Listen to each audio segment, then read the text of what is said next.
Yadgir drone ಮೂಲಕ ಭತ್ತದ ಬೆಳೆಗೆ ಔಷಧಿ ಸಿಂಪಡಿಸುತ್ತಿದ್ದ ವೇಳೆ ಭತ್ತದ ಹೊಲದಲ್ಲಿ ಮೊಸಳೆಯೊಂದು ಪ್ರತ್ಯಕ್ಷಗೊಂಡ ಘಟನೆ ಯಾದಗಿರಿ ಜಿಲ್ಲೆಯ ವಡಗೇರ ತಾಲೂಕಿನ ಬೀರನಾಳ ಗ್ರಾಮದಲ್ಲಿ ನಡೆದಿದೆ.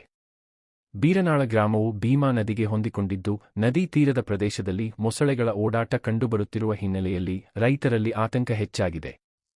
ಭತ್ತದ ಹೊಲದ ಮೇಲೆ ಡ್ರೋನ್ ಮೂಲಕ ಔಷಧಿ ಸಿಂಪಡಿಸುತ್ತಿದ್ದ ಸಂದರ್ಭದಲ್ಲಿ ಮೊಸಳೆ ಕಾಣಿಸಿಕೊಂಡಿದೆ.